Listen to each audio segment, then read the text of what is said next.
नमस्कार, news point लेकर हाजिर हूं मैं राजीव। दोस्तों, बीजेपी ने देश में लोकतंत्र को किस दयनीय हालत में पहुंचाने का काम किया है, इसकी ताजा मिसाल टीएमसी में तृणमूल कांग्रेस में हुई तोड़फोड़ से सामने आई है। शिवसेना और एनसीपी की तरह बीजेपी ने टीएमसी को तोड़ा, लेकिन अलग दल बनवाने की जगह एक ऐसी पार्टी में टीएमसी छोड़ने वाले सांसदों को भेज दिया है जिसका नाम कल तक कोई नहीं जानता था। आरजेडी सांसद मनोज झा ने सटीक टिप्पणी की है कि इस चाणक्यगिरी पर दुनिया हमारे बारे में क्या विचार बना रही होगी, जरा सोचिए। आइए जरा सुन लीजिए, यहीं से शुरुआत करते हैं। देखिए, मुस्कुराता हुआ चेहरा, ये सब पता है कहां के हैं? ये सब टीएमसी के बागी सांसद जो जाकर मिले ओम बिरला साहब से, और उससे पहले उन्होंने मुलाकात की थी बीजेपी के। ये देखिए ये जो तस्वीर देख रहे हैं, बिरला साहब हैं और 17 सांसद गए हुए थे। अभी तक 20 की बात हो रही है, लेकिन 17 से ज़्यादा अभी तक कोई नाम सामने आ नहीं रहा है। ओम बिरला साहब रविवार का दिन आनन फानन में, आज सोमवार है, कल रविवार था, और कल शाम को आनन फानन में बुला भी लिया। आप सोचिए, आपको अगर जरूरत हो तो मिल सकते हैं क्या बिरला साहब से? खैर, लेकिन मनोज झा ने क्या कहा है? मनोज झा ने कहा है कि इस चाणक्यगिरी पर दुनिया हमारे बारे में क्या विचार बना रही होगी, सोचिए जरा। आइए सुनते हैं। इस पार्टी का नाम आपने कल से पहले सुना था क्या? या देश के किसी व्यक्ति ने, सिवाय उस दल के जो निर्माता थे? ये हमारे लोकतंत्र के लिए अवसाद का क्षण है। यकीन मानिए, ये तौर तरीके अगर सामान्य हो गए तो लोकतंत्र कहां का भाई। पहले सुनते थे पार्टियां टूटती थी वगैरह वगैरह, ये हमेशा से होता रहा। लेकिन एक नॉन एंटिटी पार्टी में 20 सांसद, जिस पार्टी को चुनाव लड़ने पर 2 विधानसभा चुनाव में 800 वोट मिला था, उसको रातों रात 20 सांसद मिल गए। दुनिया हंस रही होगी। भले किसी को लग रहा होगा कि अरे मैं तो बड़ा चाणक्य हूं भाई, बहुत बड़ा चाणक्य हूं, लेकिन आपकी चाणक्यगिरी में भारतीय लोकतंत्र ऐसी हास्यास्पद परिस्थिति में पहुंचा दिया गया कि हमारे बारे में लोगों की धारणा कितनी बदल गई। ये चिंता का सबब होना चाहिए। जी बिल्कुल, ये चिंता का सबब होना चाहिए। आपको बता दूं कि nationalist citizens party of India यानी एनसीपीआई केवल 3 साल पहले गठित हुई है। हावड़ा में इसका रजिस्टर्ड पता है, लेकिन चुनाव इसने त्रिपुरा में लड़ा और उसके 2 उम्मीदवारों को कुल मिलाकर 800 के करीब वोट मिले। 2 उम्मीदवारों को, दोनों को मिलाकर 800 के करीब वोट मिले। त्रिपुरा में पहला चुनाव लड़ा, 2023 में यह पार्टी बनी है। बंगाल यानी पश्चिम बंगाल और असम चुनाव में एनसीपीआई आर्थिक तंगी के कारण नहीं लड़ पाई थी, क्योंकि इसके फंड में मात्र 75 रुपए ही थे, मात्र 75 रुपए थे। इसलिए ये आर्थिक तंगी के कारण असम और पश्चिम बंगाल के जो अभी चुनाव बीते हैं, उस चुनाव में नहीं लड़ पाई थी ये पार्टी। लेकिन अब मोदी और अमित शाह की मेहरबानी से इस पार्टी के पास एकदम से 20 सांसद आ गए हैं। कहा जा रहा है 20, 17 तो सामने दिख रहे हैं, लेकिन 20 मान लिया चलिए। तो 20 सांसद अगर आ गए हैं तो बिल्कुल ऊपर वाला ने दिया तो छप्पड़ फाड़ के दिया। ये कहते हैं ना, छप्पड़ फाड़ के देना, तो ये छप्पड़ फाड़ के दिया है, ये दिखाई दे रहा है। सोचिए, मोदी है तो मुमकिन है का नारा बीजेपी ने ऐसे ही नहीं गढ़ा होगा। टीएमसी तोड़ने और निकाले गए सांसदों में एनसीपीआई में जाने तक, इनके जो सांसद हैं वो एनसीपीआई में जाने तक मोदी और शाह तस्वीर में कहीं नहीं हैं। लेकिन जिस तरह काकोली घोष दस्तिकार के नेतृत्व में सारे सांसदों ने ओम बिरला से मुलाकात कर वहीं सफ़ेद कागज़ पर हस्ताक्षर किए, वो अभी आप देख रहे थे, वो भी देखिएगा, अभी थोड़ी देर में आपको दिखाई देगा। इस वीडियो को चलते चलते आप देखिए तो आप देखेंगे कि कुछ लिखा, ये देखिए, ये सब साइन कर रहे हैं, एक एक करके सादा कागज में साइन कर रहे हैं, हस्ताक्षर कर रहे हैं। इन्हें देखकर समझ आता है कि इस सारे खेल का डायरेक्शन कहां से हो रहा है, यानी फिल्म का डायरेक्टर, ये सब तो एक्टर हैं जो सामने दिखाई दे रहे हैं, डायरेक्टर कहीं और है। टीएमसी नेता कुणाल घोष ने इस बारे में जो कुछ कहा है वो सुनना जरूरी है। जरा सुन लीजिए कुणाल घोष यहां कह क्या रहे हैं, सुनिए जरा। एनसीपीआई जानते हैं, एनसीपीआई हो सकता है एक पार्टी है, तो वो लोग को आज ये एनसीपीआई जन कर रहा है, ये बड़ा बात नहीं है। असली बात है बीजेपी उन लोगों के लिए दरवाजा बंद करके रखा। वो बोल रहा है बीजेपी का दोस्त, जाना चाहता है एनडीए में, और वो लोग बोल रहा है भाजपा का दोस्त जाना चाहता है एनडीए में, बात कर रहा है बीजेपी के साथ, जा रहा है बीजेपी लीडर्स के घर में और ज्वाइन कर रहा है दूसरे किसी पार्टी का, जिसका बारे में हम लोगों का किसी का भी डिटेल जानकारी नहीं है। तो असली पॉइंट ऐसा है, भाजपा उनको नहीं लिया, दरवाजा बंद। ऐसे मेहमान है, आइए लेकिन अंदर मत, दूसरे किराया का घर दे देता हूं, वहां पर रहिए। तो ऐसे इसका कोई प्रेस्टीज ही नहीं है। भाजपा उन लोगों को साथ मीटिंग किया, लेकिन अंदर अगर मर्जर का क्वेश्चन है तो भाजपा क्यों नहीं लिया? अगर मर्जर का क्वेश्चन है, भाजपा क्यों नहीं उनको वेलकम किया? तो इससे पता चलते हैं कि उनका कोई अभी उनका प्रेस्टीज भी नहीं है कि बात कर रहा है इसके साथ, भाजपा के साथ, और जा रहा है दूसरे किसी पार्टी में। एनसीपीआई का भी क्या? तो सुन रहे थे, भाजपा जो है वो दरवाजे से लौटा रही है, कह रही है हमारे घर में नहीं रहोगे, आपके लिए एक किराए का मकान दे देते हैं। यानी आपको एनसीपीआई दे देते हैं, जो अभी अभी बनी है 2-3 साल पहले, जिसके खाते में, जिसके अकाउंट में मात्र 75 रुपए है, वो ले लीजिए आप। सवाल वाजिब है कि बीजेपी ने टीएमसी तोड़ी तो इसके सांसदों के लिए दरवाजे बंद क्यों कर दिए? क्यों किराए के घर में इन्हें भेज दिया? और ये सारे सांसद जिनकी छवि तेज तर्रार नेताओं की थी, अब उनके बारे में जनता क्या सोचेगी? इन सांसदों में काबा मदीना का गीत गाने वाली सायोनी घोष का नाम भी शामिल है। उनके बारे में कुणाल घोष ने क्या कहा है, जरा ये भी सुन लीजिए। सायोनी घोष ने भी इस मर्जर से पहले बोला है, जवाब देने का वक्त अभी नहीं आया है, मैं जवाब भी दूंगी तो अपनी जनता को दूंगी। तो वो उनका मैटर है, वो कब कोरोना का ड्रेस पड़ेगी, वो कब मास्क खोलेगी, ये उनका मैटर है, हमारा नहीं है। लेकिन उसका ये तो उनका कहना चाहिए कि वो जो जिसका वोट में पार्लियामेंट में गया है वो एंटी भाजपा वोट था। Lok Sabha election anti Bhajpa vote था, राइट? तो एंटी भाजपा वोट से जो एमपी दिल्ली में गया, तो अभी वो भाजपा में जा रहा है या भाजपा का दोस्त या एनडीए, ये जो जा रहा है ये ठीक नहीं है। तो जो एंटी भाजपा वोट लेकर संसद तक पहुंचे, बिल्कुल सही कुणाल घोष यहां कह रहे हैं कि आप अगर भाजपा के अगेंस्ट चुनाव लड़ के संसद तक पहुंचे हैं, यानी जिन लोगों ने आपको वोट दिया वो एंटी भाजपा थे, यानी वो भाजपा को पसंद नहीं करते थे, बीजेपी को पसंद नहीं करते थे। अब आप बीजेपी के साथी सहयोगी बन के जा रहे हैं या जा रही हैं, तो फिर आपके जो वोटर्स हैं, जो आपके चाहने वाले हैं, आपके जो समर्थक हैं, वो आपके बारे में क्या सोचेंगे? कल तक बीजेपी के खिलाफ बोलने वाले ये लोग अब एकदम से बीजेपी के साथी, एनडीए के साथी बनना चाहते हैं। आपको बता दूं कि काकोली घोष दस्तीदार, प्रसून बनर्जी, शताब्दी राय, सुदीप बंदोपाध्याय, दीपक अधिकारी देव, यूसुफ पठान और सायोनी घोष सभी किसी न किसी किस्म के भ्रष्टाचार के मामले में फंसे हुए हैं, लेकिन अब उन्हें शायद राहत मिल जाएगी। एनसीपीआई के सचिव जो हैं, एनसीपीआई वही nationalist citizens party of India, जो नई नवेली पार्टी मिली है इन 17, 18, 19, 20 सांसद जितने भी हों, 17 चूंकि दिखाई देते हैं इसलिए मैं 17 ही कहूंगा। तो ये तमाम सांसद, जो चेहरा देखिए इनके, ये देखिए चेहरा, इनको डर भी अंदर खाने, इनके चेहरे पे एक डर दिखाई दे रहा है और लेकिन सादे कागज पर सिग्नेचर भी कर रहे हैं। तो एनसीपीआई के सचिव शांतनु डे को भी इस विलय से दिक्कत है। शांतनु डे एनसीपीआई के सचिव हैं, सेक्रेटरी हैं, और सेक्रेटरी साहब ने कहा है कि पार्टी को टीएमसी छोड़कर आने वालों का स्वागत नहीं करना चाहिए।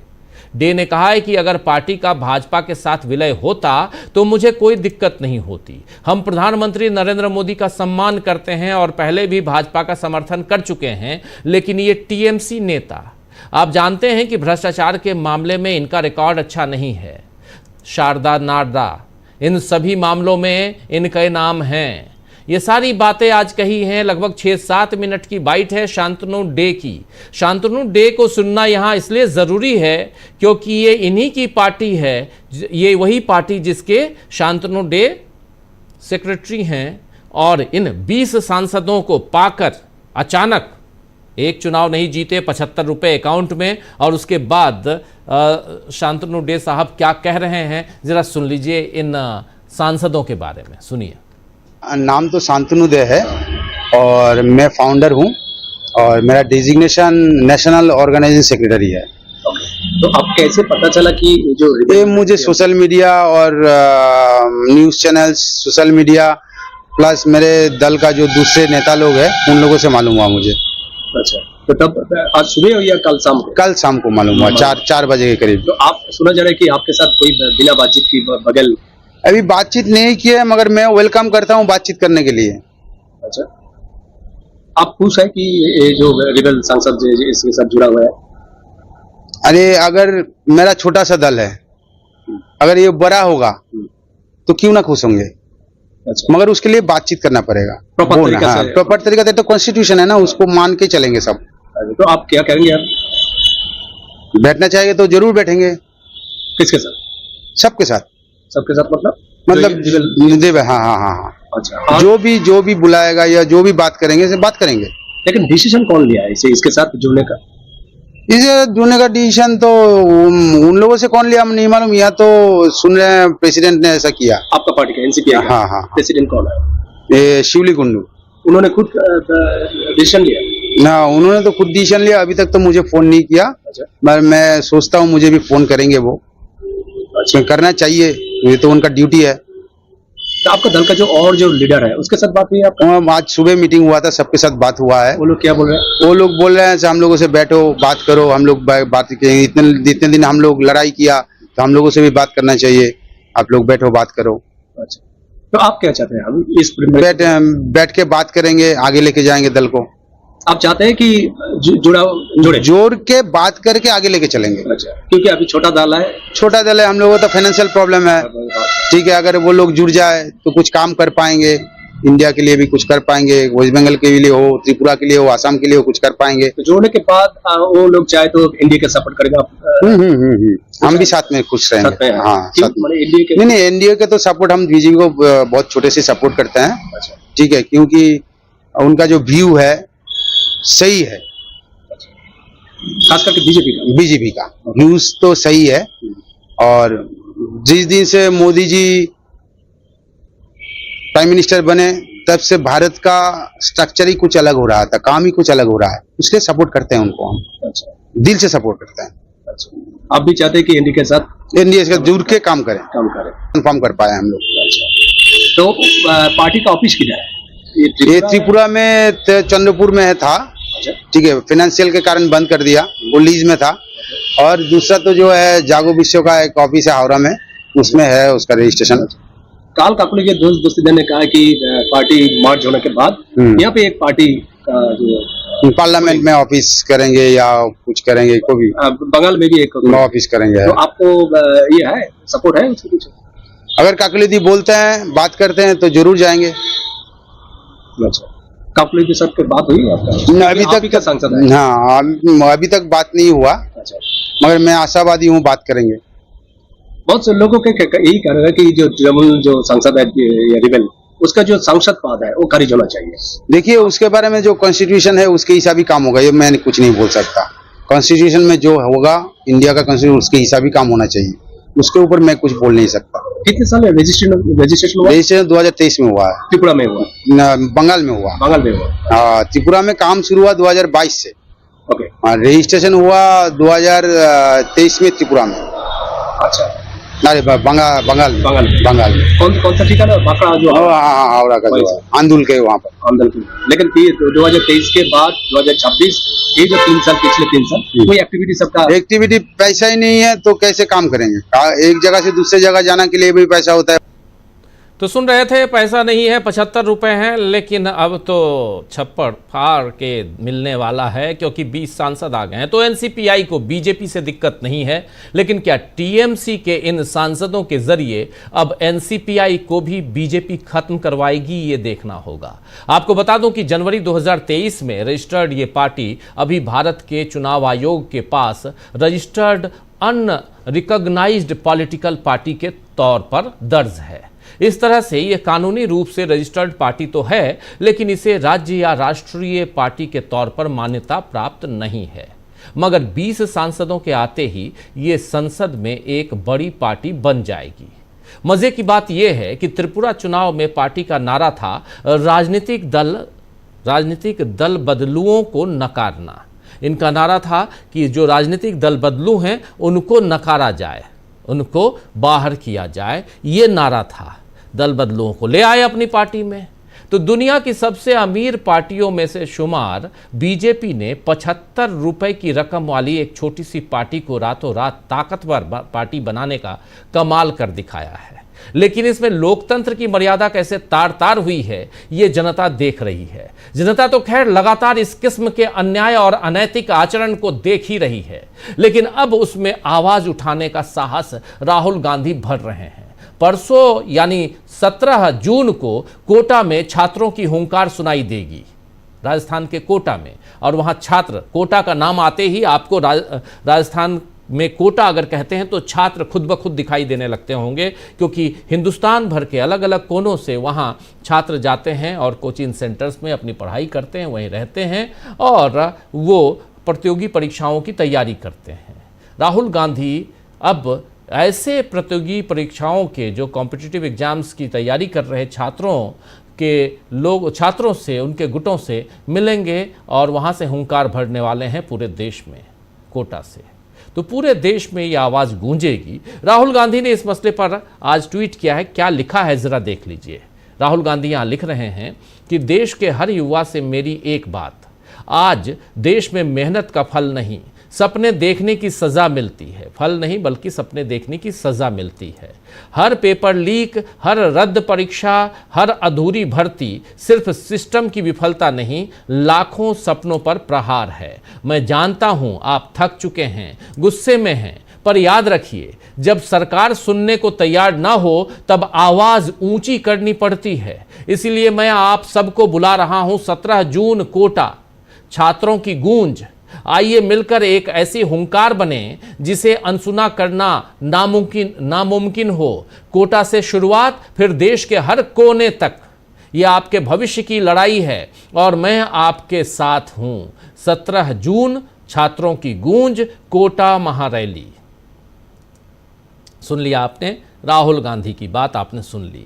तो देश के कोने कोने तक अब बीजेपी के खिलाफ हुंकार भरी जाएगी, ये तय है। क्या इसमें बीजेपी छल कपट से अपना बचाव कर पाएगी? छल कपट कोटेड है, ये जरूरी है कि इस चर्चा की शुरुआत इसी छल कपट से ही की जाए। हमको आपको करने की जरूरत नहीं है, लेकिन इस छल कपट को एक्सपोज करने की जरूरत है। जरा उससे करते हैं, इसे एक्सपोज करने की कोशिश करते हैं।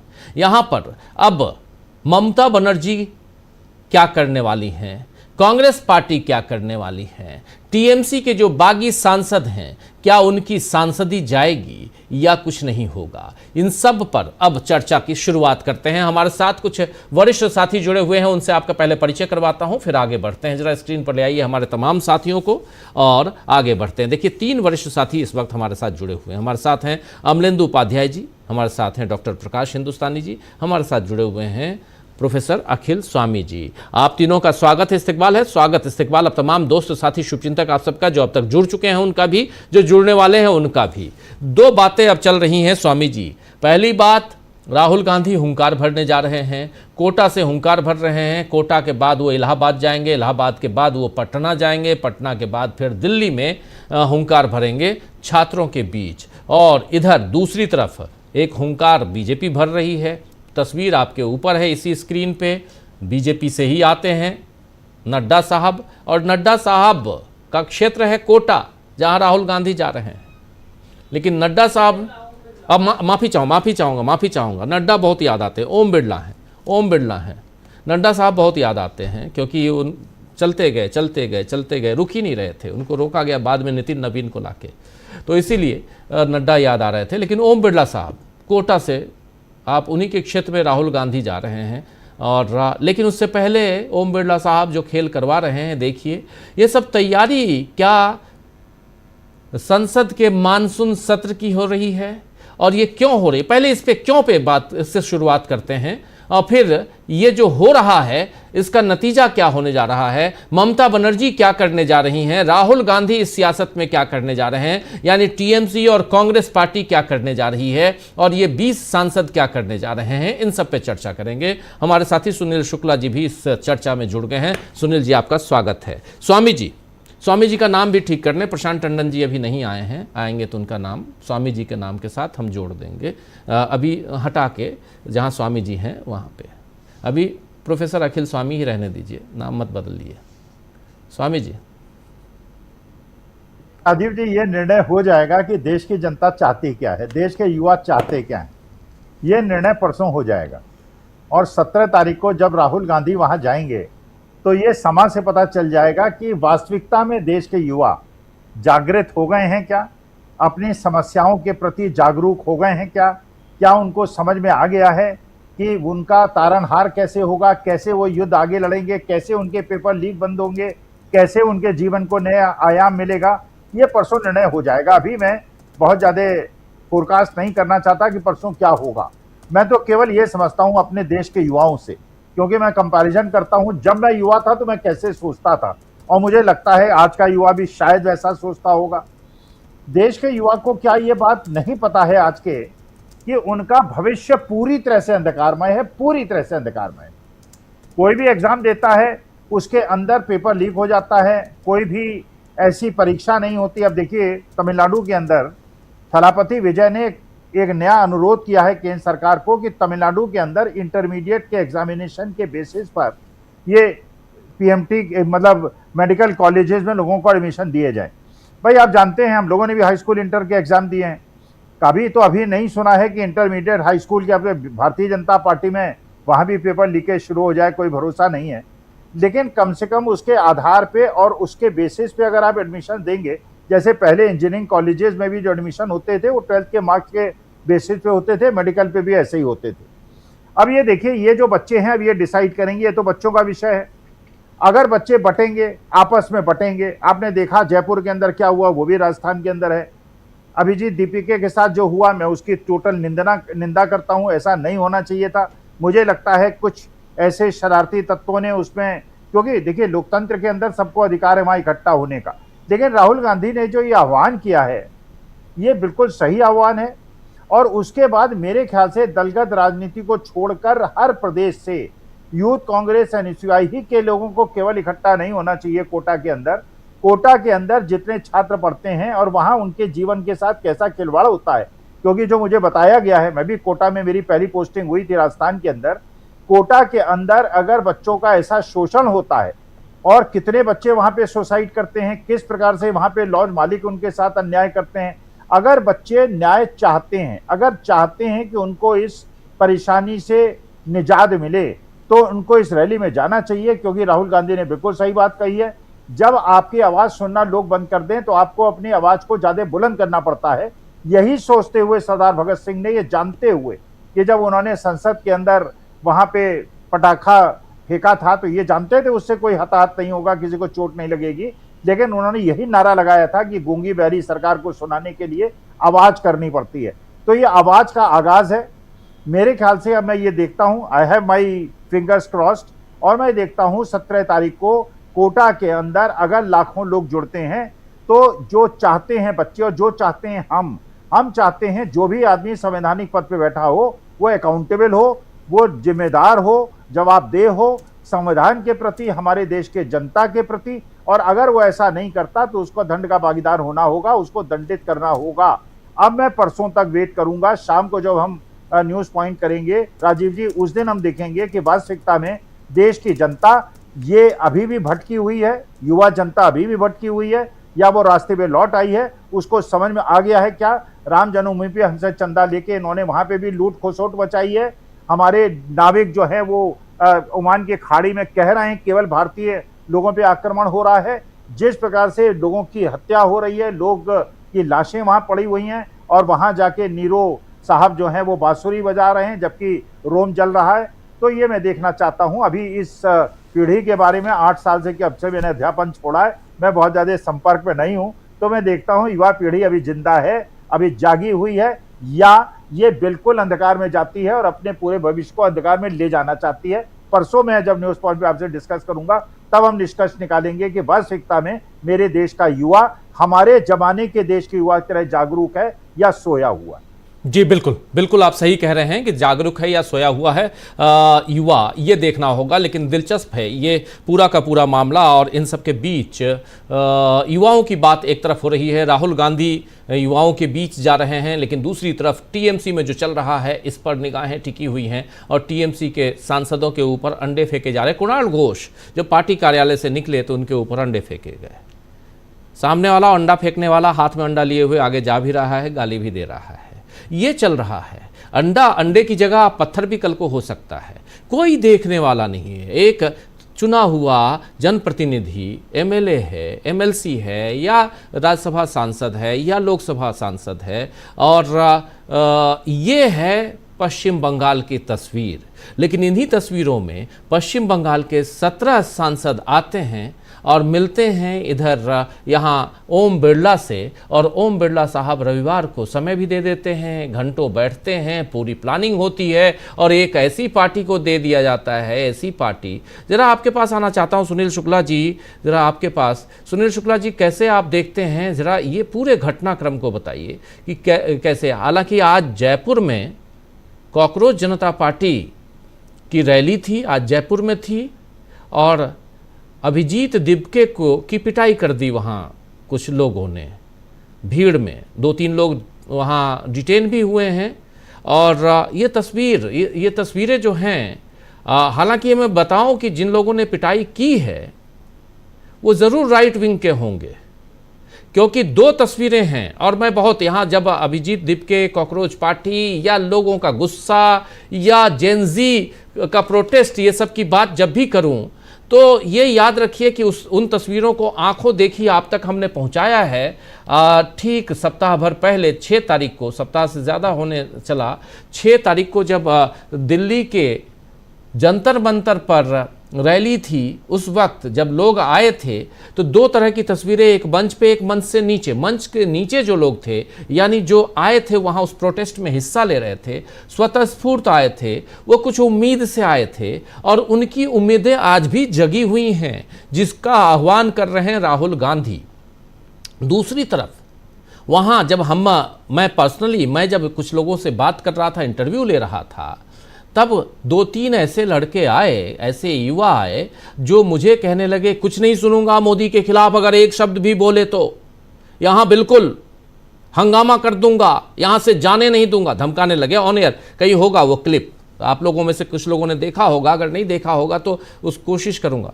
और हालांकि इसको हम लोग प्रचारित नहीं करते हैं, तो ना देखें, ज़्यादा बेहतर है। तो ये लोग आए थे इसलिए क्योंकि वहाँ हंगामा हो, और वो मुझसे टकरा गए, और नियर हम थे, और वो मुझे ही धमकी देने लगे।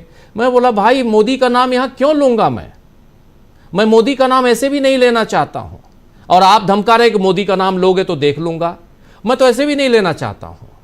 मोदी का नाम आप ही लीजिए, दूर से प्रणाम कीजिए, आपको जहाँ से प्रणाम करना। दूसरी बात यहाँ महत्वपूर्ण है कि वो जो धमकी दे रहे थे, क्या ऐसे ही लोग आज जयपुर पहुंच के अभिजीत दिबके की पिटाई की है? ये सोचना होगा। मैं इंसिडेंट बता रहा हूं, और वो तस्वीर दिखा सकते हैं तो दिखा सकते हैं, नहीं दिखा सकते नहीं दिखा सकते हैं। हमारी टीम बोल रही है कि चूंकि मार पिटाई की तस्वीर है, ना दिखाएं तो बेहतर है। मैं नहीं दिखा रहा हूं, लेकिन आपको सोशल मीडिया पे वो तस्वीर है, आप लोग देख सकते हैं। आज अभिजीत दिबके, किसी के भी, आप उसको पसंद करें ना पसंद करें, लेकिन आप किसी के ऊपर प्रहार नहीं कर सकते, हमला नहीं कर सकते। ये गलत है, ये कानून के खिलाफ है, कानून संगत नहीं है। चलिए, एक इंफॉर्मेशन था आप तक पहुंचाना था, और ऐसे लोग भी, और चूंकि अब राहुल गांधी चूंकि जा रहे हैं और छात्रों के बीच जा रहे हैं, छात्रों की जनसभा करने जा रहे हैं, और इसलिए ये कांग्रेस को थोड़ा सा ज्यादा ध्यान देने की जरूरत है, क्योंकि ऐसे असामाजिक तत्व भी होंगे जिनसे बच के रहने की जरूरत है। जहां इस देश में अब अंडे फेंके जा रहे हो, टमाटर फेंके जा रहे हों, पत्थर फेंके जा रहे हों, और वैसे में थोड़ा बच के रहने की जरूरत है। चलिए आगे बढ़ें और सुनील शुक्ला जी आपके पास आना चाहता हूं। मामला टीएमसी का, टीएमसी के बागियों का, और यह भी कहा जा रहा है कि टीएमसी के बागी जो हैं अभी भी सुरक्षित नहीं हैं, मतलब उनकी कुर्सी सुरक्षित नहीं है, भले वो 75 रुपए वाली पार्टी में चले गए हों। हमारे साथी प्रशांत टंडन जी भी जुड़ गए। प्रशांत जी आपका स्वागत है इस कार्यक्रम में। सुनील शुक्ला जी। धन्यवाद राजीव जी। नहीं, राजनीति में हिंसा का कोई स्थान नहीं है, और अभिजीत दीपके के साथ अगर ये मारपीट हो रही है तो बिल्कुल कतई उचित नहीं है, ये इसका समर्थन नहीं किया जा सकता। लेकिन अभिजीत दीपके का विरोध लखनऊ में भी हुआ था। जो पिछले दिनों प्रदर्शन हुआ लखनऊ के इको पार्क में, वहां भी लोगों ने अभिजीत दीपके के खिलाफ नारे लगाए। उनको लोग वहां स्वीकार नहीं कर रहे थे, और इसीलिए 15-20 मिनट के अंदर ही वहां से चले गए। वजह इसकी यह थी कि यह जो आयोजन था वह काकरोच पार्टी का आयोजन नहीं था, वह कांग्रेस के, समाजवादी पार्टी के, विभिन्न अन्य जो छात्र संगठन हैं उनके उन लोगों ने प्रदर्शन आयोजित किया था। उस प्रदर्शन में इन्होंने भी भागीदारी की थी। तो इसको लेकर के और अभिजीत दीपके साहब के खिलाफ नारे भी लगे, तो चले गए थे वहाँ भी मारपीट की नौबत नहीं है, लेकिन विरोध हुआ था उनका। जयपुर में ये ज्यादा हो गया, ये उचित नहीं है। विरोध बिल्कुल, अगर आप उनके पास से सहमत हैं, कोई भी अगर सहमत नहीं है उनका विरोध कर सकता है कि आप मेरे आयोजन मत आइए। तमाम लोग कहते हैं कि मेरे कार्यक्रम में राजनीतिक दल ना आवे, और नए लोग ना आवे, और लोग ना आवे, और इनको भी कम से कम अगर उनका खुद का आयोजन नहीं है तो जाने से बचना चाहिए। अगर पूरी तरह सुनिश्चित कर लें कि यह आयोजन पूरी तरह उनके अपने संगठन का है, उनके अपने लोग हैं, अन्यथा इस तरह की स्थितियां, विरोध की स्थितियां पैदा हो जाती है। जो टीएमसी की स्थिति बनी है, आपने कहा कि जो हम अपने घर में जगह नहीं देंगे, किराए के मकान में, अब किराए का मकान एक दे देते हैं, वहां रहिए। वो किराए का मकान भी नहीं है, वो बगल वाले घर का बाहर का बरामदा है, पूरा का पूरा घर भी नहीं है। वो एक ऐसी जगह है जहां पे कह रहा है कि भाई मेरे बगल में एक मकान है जिसमें कोई रहता नहीं है, ताला बंद है, बाहर के बरामदे में आप वहां आराम कर सकते हैं। इसके अलावा वो जगह नहीं है। ये आप नहीं कह सकते कि पूरा एक सुविधाओं से युक्त और पूरी तरह से एक वर्किंग इंडिपेंडेंट मकान है जिसमें उनको स्थापित किया जा रहा है। यह पार्टी एनडीए के सहयोगी पार्टी, जो 26 पार्टियां हैं जो एनडीए को सहयोग करती हैं, समर्थन करती हैं, उसमें शामिल है। यह किस बात का समर्थन करती हैं, कौन सा इनके पास वोट है, क्या है, यह तो एनडीए के लोग ही बता सकते हैं। तो भारतीय जनता पार्टी ने एक ये रास्ता निकाला कि इन लोगों को उस एनसीपीआई में उनको सदस्यता दे दी जाए और वहां जाकर के वो ज्वाइन कर लें। सवाल इस बात का है कि बीजेपी इनको क्यों लेगी? अगर बीजेपी को एकनाथ शिंदे की जरूरत है, लेकिन काकोली घोष दफ्तिकार की क्या जरूरत है? ये सुदीप बंदोपाध्याय साहब की क्या आवश्यकता है? क्या जो टीएमसी का मतदाता है, वह उनका जो टीएमसी का समर्थक है, जो टीएमसी का कार्यकर्ता है, वह इनके नाम पर छोड़ करके बीजेपी में चला जाएगा? इनका कोई समर्थक वर्ग है? बिल्कुल नहीं है। आज बीजेपी इनकी सदस्यता, जो संसद में इनकी सदस्यता है, उसका फायदा ले रही है।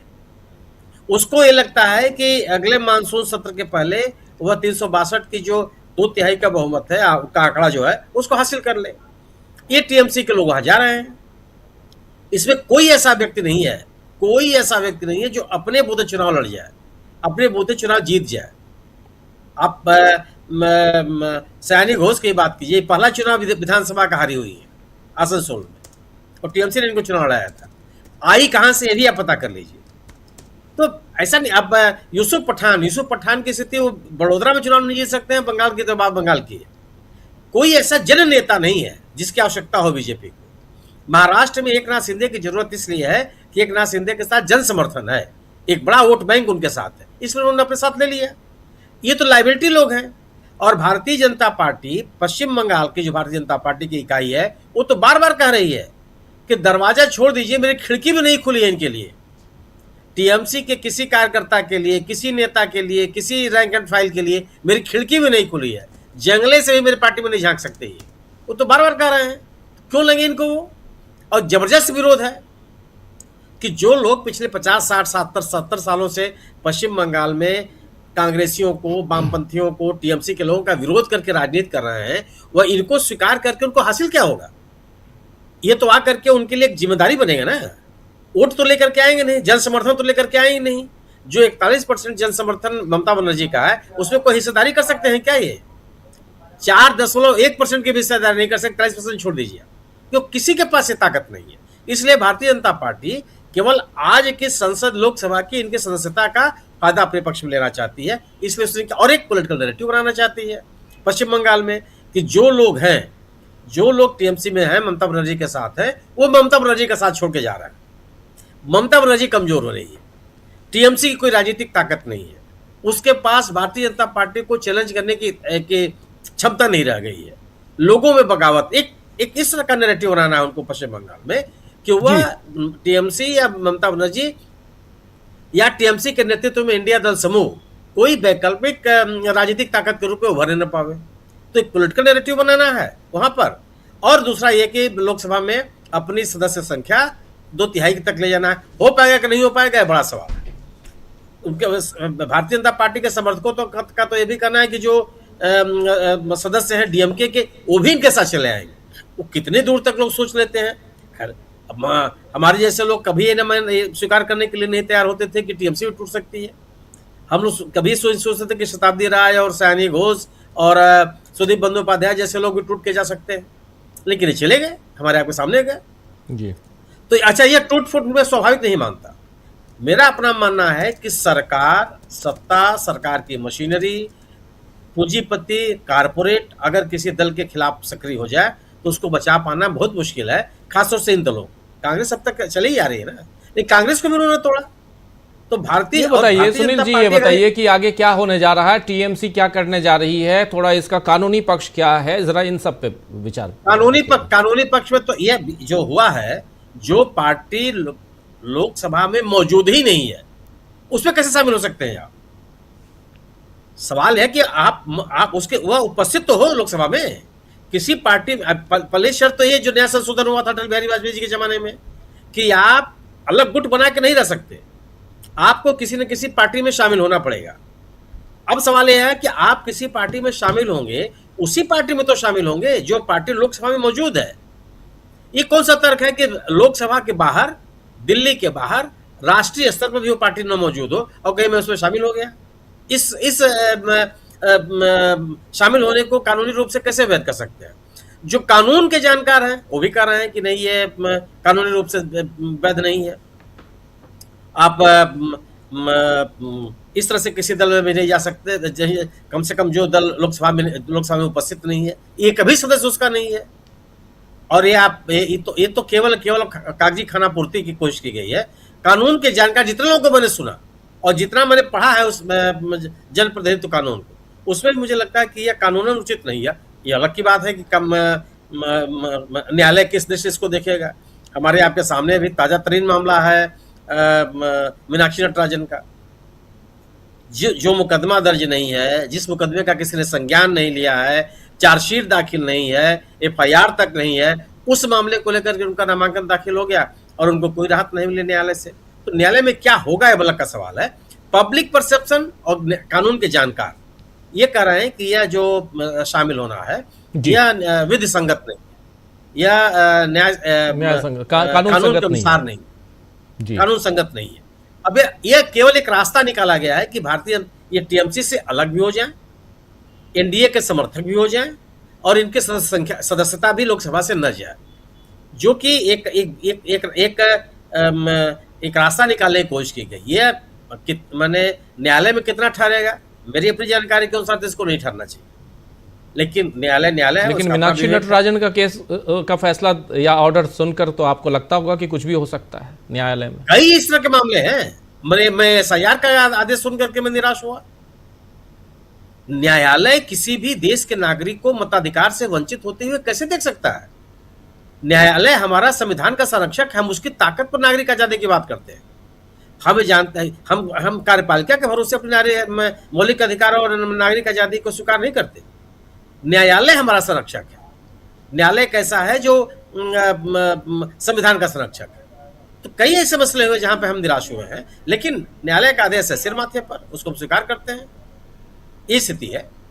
जी जी जी जी, आता हूं दोबारा आप लोगों के पास जल्दी से। प्रशांत जी, ये कानून की बात हम कर रहे हैं और जरा ये हमारे दर्शक भी समझना चाहेंगे कि क्या टीएमसी के जो ये बागी हैं 75 रुपए वाली पार्टी में जाके सुरक्षित हैं? बिल्कुल नहीं राजीव जी। कल आपको याद होगा कि हम न्यूज पॉइंट में लाइव थे और तभी ये खबर आई थी जी कि ये नई पार्टी एक है citizens party, national citizens party, उसमें ये जा रहे हैं। जी। और उसी वक्त हम लोगों ने लाइव में ये पोजीशन ली थी कि ये 100% इलीगल है। और बाद में देश के बड़े बड़े कानूनविदों ने भी यही बात रखी, कपिल सिब्बल ने भी, तमाम, और अभिषेक मनु सिंघवी ने, तमाम लोगों ने ये बात रखी कि ये इलीगल है। अब उसको मैं एलोबरेट करूंगा कि इलीगल, लेकिन जरा उसकी पॉलिटिक्स को समझते राजीव जी। पहले बीजेपी बड़ा बुरी तरह फंस गई है। एक सवाल उठता है कि ये बीजेपी इनके लिए एक पार्टी का इंतजाम कर रही है, जो जिस पार्टी को नोटा से भी कम वोट मिले थे, जो मान्यता प्राप्त पार्टी भी नहीं है, केवल रजिस्टर्ड पार्टी है, रिकॉग्नाइज पार्टी नहीं है, रजिस्टर्ड पार्टी है। तो 4 तरीके की पार्टियां होती हैं ना हमारे यहाँ, registered party, recognise party, regional party, national party. तो ये रिकॉग्नाइज पार्टी भी नहीं है, ये लोवेस्ट लेवल की पार्टियां, सैकड़ों इस तरीके की पॉलिटिकल पार्टी, मैं जहाँ रहता हूँ वहाँ 4-5 होंगी।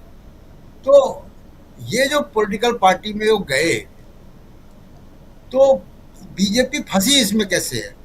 लगता है कि बीजेपी ने तमाम कोशिशों के बाद, बीजेपी का पहला निशाना क्या था कि तृणमूल कांग्रेस को, ममता बनर्जी को एकदम पैदल कर दो, उनका सिंबल भी ले लो, उनकी पार्टी भी ले लो, और इसी गुट को असली तृणमूल घोषित करवा दो।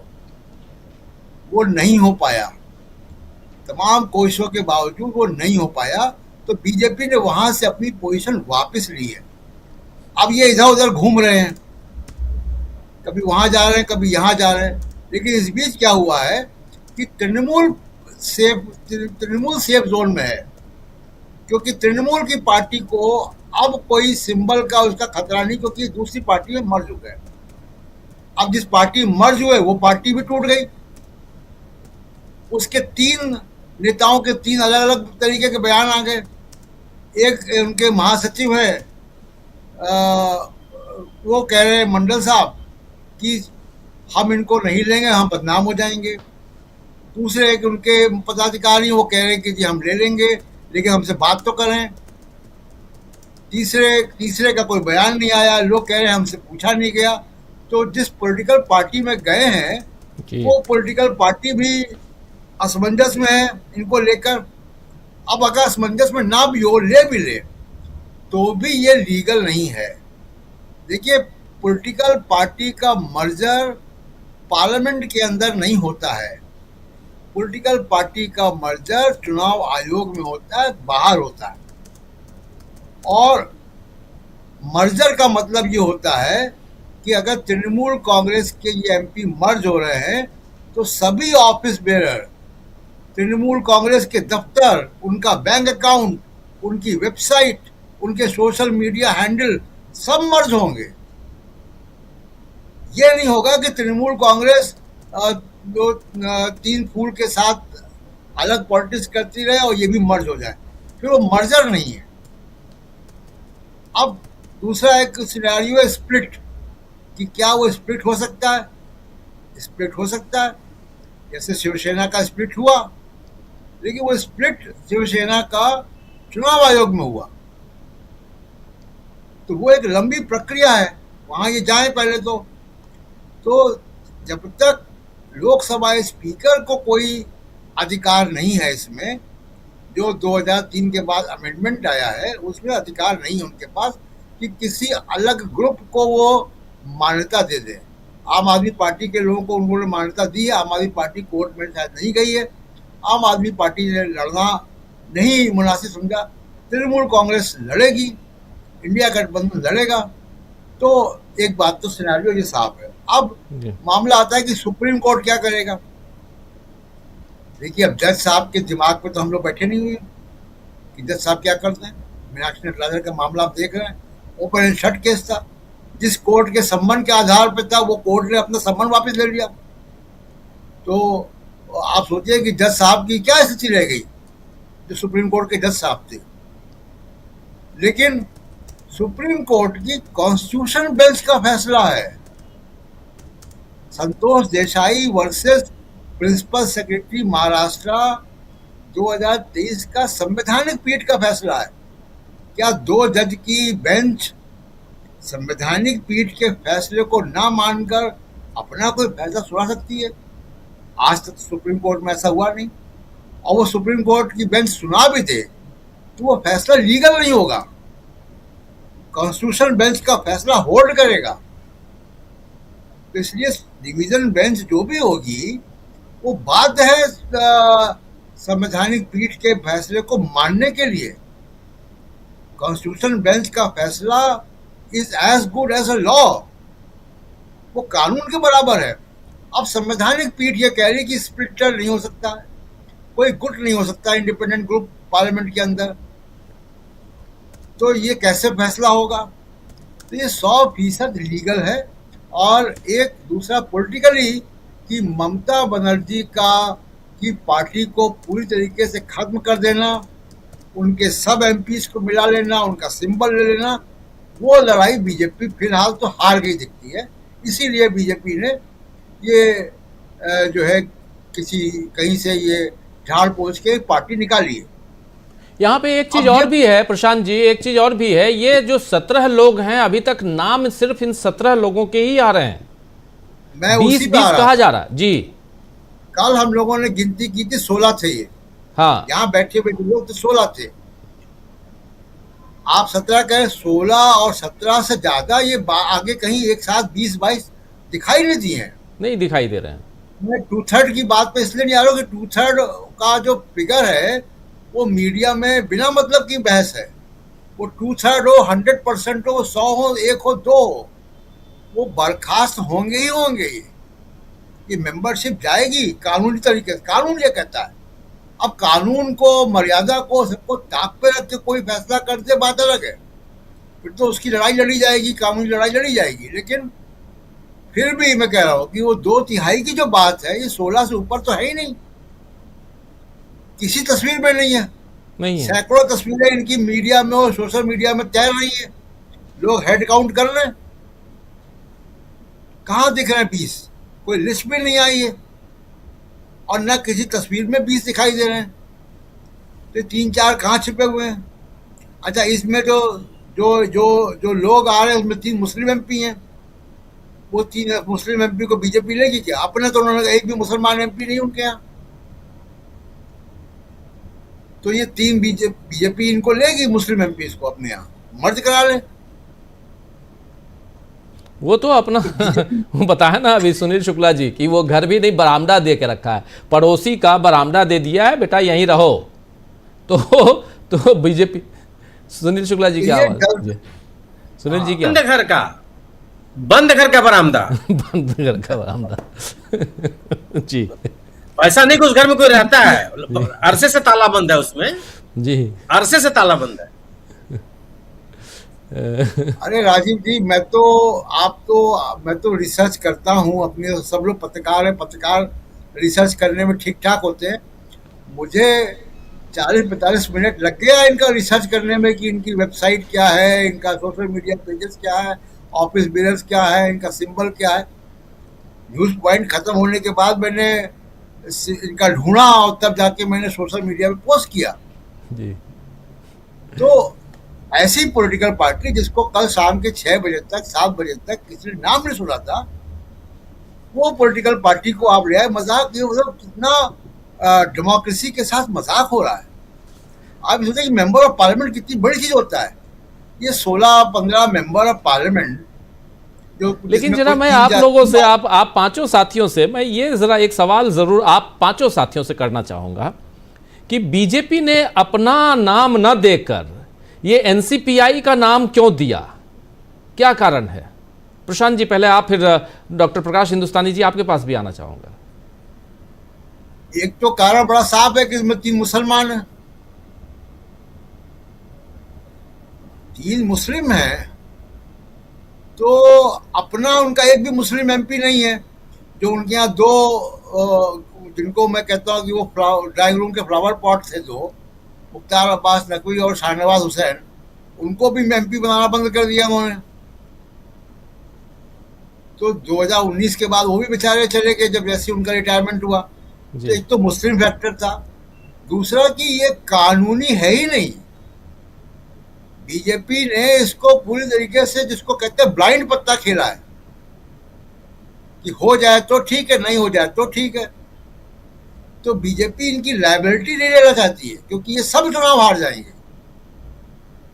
तो ये टेंट हाउस की कुर्सियों की तरह ही इनको बीजेपी लेना चाहती है कि जब जरूरत हो तो हटाओ, नहीं तो वापस टेंट हाउस में भेज दो। इसलिए बीजेपी ने इनको नहीं लिया। ये टेंट हाउस की कुर्सियां हैं। जी राजीव जी, टेंट हाउस की कुर्सियां हैं। बीजेपी आप डॉक्टर प्रकाश हिंदुस्तानी जी, आप इसको कैसे देखते हैं? क्या यहाँ से पूरी तस्वीर बिगड़ती हुई दिखाई दे रही है जो बनाने की कोशिश बीजेपी कर रही थी, और अपने हाथों से उसने बिगाड़ दिया? एक बहुत शिद्दत से, बहुत मेहनत से आप तस्वीर बनाते हैं और फिर खुद उसको बिगाड़ देते हैं। क्या ये है, या इसके पीछे कुछ और कहानी दिखाई दे रही है? आपको क्या लगता है? क्योंकि एक सवाल मुझे बार बार ये आ रहा है कि आखिर अपना सिंबल क्यों नहीं? आम आदमी पार्टी के 7 सांसदों को आप लेके आते हैं और उसको मर्ज करवाते हैं, उसको अपनी पार्टी में लेके आ जाते हैं। बीजेपी वाला कहलाने रखते हैं वो चड्डा जी, क्योंकि चड्डा चड्डी खूब चल रहा है इसलिए मैं कह रहा हूं। तो चड्डा जी जो हैं वो आ जाते हैं। लेकिन यहां दूसरी तरफ ये जो टीएमसी के सो कॉल्ड 20 सांसद, उनके लिए 20 सांसद तो 7 से ज्यादा हैं। आपको तो हाथों हाथ अपनी पार्टी में लेना चाहिए था, क्यों नहीं लिए? राजीव जी, मुझे लगता है प्रशांत भूषण जी ने जो बात कही है, प्रशांत टंडन जी ने, हमारे प्रशांत टंडन जी जी, हाँ, प्रशांत टंडन जी ने जो बात कही है, मैं उससे इत्तेफाक रखता हूं कि बीजेपी नहीं चाहती कि उसकी पार्टी में कोई मुस्लिम सदस्य भी हो, संसद सदस्य हो। एक बात तो यह है। बाकी मुझे लगता है कि पूरी तरह बीजेपी का एक ही लक्ष्य रहा है 15 साल से कि कैसे भी करके बंगाल में अपनी ताकत बढ़ाई जाए, कैसे भी। ये केम प्रकार पिछले चुनाव में हमने देखा, दर्जनों मंत्री, कई सांसद, कई पार्टी के पदाधिकारी महीनों वहां डेरा लगाए रहे, क्योंकि बीजेपी को यह लगता है कि किसी भी रूप में बंगाल में आना ही है, क्योंकि बंगाल एक बड़ा राज्य है। दूसरी बात है कि सीमावर्ती राज्य है। तीसरी बात है कि जिस तरह बंगाल और बांग्लादेशियों की बात बीजेपी करती है, तो बीजेपी को इसका फायदा देश के दूसरे हिस्सों में भी मिल सकता है कि देखिए, हमने बांग्लादेशियों के खिलाफ, विदेशियों के खिलाफ अभियान चलाया और लोगों ने हमें समझा। मुझे लगता है कि इन लोगों की सदस्यता, संसद की सदस्यता का मामला जहां तक है, वो लोकसभा में तो स्पीकर पर निर्भर है और राज्यसभा में सभापति या उपराष्ट्रपति पर निर्भर है। तो वहां तो इन्हें कुछ नहीं होगा, इनकी सदस्यता जाएगी नहीं, ऐसा मुझे ये भान होता है, क्योंकि हमारे यहाँ स्पीकर महोदय का एक ही लक्ष्य है, कैसे भी करके बीजेपी का कार्य आसान करना। हमारी न्यायपालिकाओं के बारे में मैं इतना ही कहूंगा कि मुझे कोई उम्मीद नहीं रही मीनाक्षी नटराजन केस के बाद और पहले भी। बीजेपी जो कभी कांग्रेस के उम्मीदवार का अपहरण कर लेती है, उम्मीदवार बीजेपी से खड़ा हो जाता है जिसको टिकट मिला है, ऐसा भी हुआ है मध्य प्रदेश में। तो एक कुलपति महोदय रहे थे पहले, आईएएस थे, उन्हें कांग्रेस ने टिकट दिया, वो बीजेपी के टिकट पर लड़ लिए। इंदौर से एक व्यक्ति को कांग्रेस ने टिकट दिया, वो व्यक्ति चुनाव के ठीक पहले उसने अपना नाम वापस ले लिया ताकि बीजेपी में विरोध जीत जाए, बगैर कांग्रेस के विरोध के जीत जाए। तो न्यायपालिका, बीजेपी की नैतिकता, इनमें तो मुझे कोई आस्था बची नहीं है। मुझे नहीं लगता कि बीजेपी कोई संविधान के प्रति आस्था रखने वाली पार्टी है।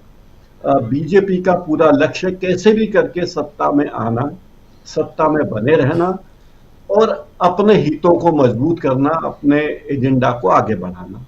तो मुझे लगता है इसमें कुछ होने वाला नहीं। जब कानून के किताबों में बात जाएगी, कानून के फंदों में जाएगी बात, तो अगर एसआईआर जैसी चीजें लागू की जा सकती है, मतदाता पर दायित्व थोपा जा सकता है कि तुम अपनी मतदाता होने का सबूत दो, तो ऐसे में मुझे लगता नहीं कि कुछ हो पाएगा। बीजेपी ने दाव जो भी चला है बहुत अच्छा तो दाव नहीं है, उसमें लोकतंत्र की आस्था बीजेपी के मन में लोकतंत्र के प्रति कोई आस्था हो ऐसा लगता नहीं, वो दुर्भाग्यपूर्ण है। लेकिन बीजेपी किसी भी तरीके से पड़ोसी के मकान को खाली कराकर उसके बरामदे में लोगों को बिठा रही है, क्योंकि अपने आप बिठाना नहीं चाहती, क्योंकि बीजेपी बताना चाहती है हमने अरविंद केजरीवाल की क्या हालत की, हमने यानी BJP plus ED plus income tax वगैरह वगैरह और संवैधानिक संस्थाओं ने, मीडिया भी इसमें शामिल है, हमने किस तरह एनसीपी का हाल किया, हमने किस तरह शिवसेना का हाल किया, और यही हाल हम अब ममता का भी करने जा रहे हैं। और यही उनकी इच्छा है, उनका एकमेव लक्ष्य, खास करके गृह मंत्री अमित शाह का और प्रधानमंत्री नरेंद्र मोदी का और पूरी बीजेपी का लक्ष्य यह था कि कैसे भी करके ममता बनर्जी की पार्टी को तोड़ा जाए, उनका राज्य खत्म किया जाए, तो उसमें वो कामयाब होती लग रही है। मुझे इसमें उम्मीद की कोई किरण फिलहाल नजर नहीं आती राजीव जी। जी अमलेंदु जी, आपको कोई किरण दिख रही है उम्मीद वाली? राजीव जी, उम्मीद की किरणें बहुत हैं, लेकिन सूरज जो है उसको बादलों ने ढक लिया है। ये कौन है बादल? तो किरणें तो बहुत रही है जी। बादल जो है वो बादल वही है कि अब जज साहब को बहुत सारा काम करना है राजीव जी, लेकिन वो एक शेर है कि इंसाफ उनसे मांगने क्या जाए दोस्तों जिन मुंसिफों को देखा है कातिलों के आसपास। तो अब जो जिस तरीके की चीजें चल रही है, तो कानून तो ये कहता है कि इनकी सदस्यता तुरंत समाप्त होनी चाहिए, सुप्रीम कोर्ट तक तो मामला जाना ही नहीं चाहिए, स्पीकर साहब को ही जो है इनकी सदस्यता समाप्त कर देनी चाहिए। लेकिन स्पीकर साहब वही करेंगे जो बीजेपी चाहेगी, जो मोदी जी चाहेंगे तो वो वही करेंगे राजीव जी। कानून अपने तौर पे एकदम स्पष्ट है कि इनकी सदस्यता किसी भी हाल में नहीं बच सकती, चाहे ये मर्जर करें 2/3 हो, चाहे 3/4 हो, चाहे 100% हो। सबसे बड़ी बात तो राजीव जी ये है कि अगर एक तो जो कानून है वो 10वीं जो सूची है वो स्पष्ट है कि मर्जर जो है वो पॉलिटिकल पार्टी का होगा, यानी कि तृणमूल कांग्रेस चाहेगी मर्जर करना तब मर्जर होगा। तृणमूल कांग्रेस के बिना कोई मर्जर नहीं हो सकता, वो 2/3 हो या 3/4 हो, वो कोई मर्जर नहीं हो सकता। बहुत स्पष्ट सी उसमें कहा गया है, तो ये मर्जर हो ही नहीं सकता। तो आप चाहे एनसीपीआई में करें चाहे बीजेपी में करें तो ये मर्जर हो ही नहीं सकता। तो कानून तो राजीव जी स्पष्ट है अपनी यहाँ पे, लेकिन सवाल ये है कि कानून का जिसको पालन कराना है वो कितना कानून मानेगा। सुप्रीम कोर्ट जो संविधान का कस्टोडियन है, जिसको कानून की व्याख्या करनी है, वो कितना कानून मानता है। अब राजीव जी जज साहब डाइस पर बैठकर कोई फैसला दे देंगे तो उस फैसले के खिलाफ तो जो है कोई सजा भी नहीं होती कि जज साहब ने ऐसा फैसला क्यों दे दिया। अब एसआईआर पे अगर कोई फैसला आ गया और 3 जजों की खंडपीठ को जो है बाईपास कर दिया 2 जजों की खंडपीठ ने, तो इस पर सजा क्या है? सजा तो कोई नहीं जज साहब के लिए। जज साहब तो जज साहब हैं, उनके मन में आया उन्होंने फैसला दे दिया, तो ठीक है, उस पर बहस होती रहेगी, एकेडमिक बहस होती रहेंगी। तो ये है राजीव जी, तो ये इसलिए जो एक तरीके से देखा जाए तो ये स्पष्ट है। लेकिन राजीव जी यहाँ मुझे लगता है कि भारतीय जनता पार्टी ये बात समझ गई थी कि अगर सीधे इनको भर्ती कराती है बीजेपी में तो कल को जब इनकी सदस्यता जाएगी, अभी भी राजीव जी मुझे लगता है कि बीजेपी के मन में ये डर है कि इनकी सदस्यता जाएगी, तो अगर जाएगी तो फिर ये होगा कि बीजेपी के सदस्यों की मतलब सदस्यता चली गई, तो भाई तुम जानो तुम्हारा काम जाने, तुम्हारी सदस्यता जब जाएगी तब जाएगी। अभी जो हमको काम तुमसे लेना है हम तुमसे हम अपना काम ले लेंगे। एक और जो राजीव जी इनको जो सीधा नहीं शामिल किया गया उसका एक और कारण भी है। अब जिस तरीके से अंडे लेकर बीजेपी का कार्यकर्ता घूम रहा है राजीव जी वहां बंगाल में, तो वो अंडे कुणाल घोष के लिए ही थोड़ी है राजीव जी, या अभिषेक बनर्जी के लिए थोड़ी है भाई, इन 20 सांसदों के लिए भी होंगे वो अंडे। तो भाई जहां ये 20 सांसद थे, ये देखिए तो ये राजीव जी जो 20 सांसद हैं तो ये भी कुणाल घोष के तरीके के ही रहे होंगे ना। तो ये तो अंडे लेके अब जो खड़ा है वहां बीजेपी का कार्यकर्ता, तो वो बीजेपी के सांसदों को अंडे मारेगा। और जो कीर्ति आजाद पूछ रहे थे कि भाई आप तो एंटी बीजेपी वोट के दम पर जीत के आए थे, अब बीजेपी का कार्यकर्ता वहां जो है टीएमसी के कार्यकर्ताओं को पीट रहा है, तो आप खड़े होकर तमाशा देखेंगे, अपने मतदाताओं को पिटता हुआ देखेंगे। तो ये राजीव जी एक संकट की स्थिति बीजेपी के सामने भी है कि इनको अगर अपने यहाँ शामिल कर लें तो फिर ये एक संकट वहां पैदा होगा। बीजेपी का कार्यकर्ता कहेगा कि पत्थर तो हमें इनको भी मारना है भाई, जुल्म तो इन्होंने भी किए हैं। अगर जुल्म कुणाल घोष ने किया है तो ऐसा थोड़ी स्तुति बंदोपाध्याय ने नहीं किया है। अगर जुल्म किया है तो अगर ये राजीव जी अंडे और पत्थर इसलिए फेंके जा रहे हैं कि टीएमसी के लोगों ने जुल्म किए थे, उसका जवाब अगर दिया जा रहा है तो ये जुल्म तो एमपीज ने भी किए होंगे जो थे, तो इनको भी जवाब दिया जाएगा। तो मुझे लगता है कि एक संकट ये भी बीजेपी के सामने है कि वहां जो एक करा रही है बीजेपी सब कुछ इस तरीके से अंडे फेंकवाना और पत्थर फेंकवाना, तो इसको कैसे जस्टिफाई करेगी। तो ये संकट से भी बचने का एक रास्ता राजीव जी निकाला गया है।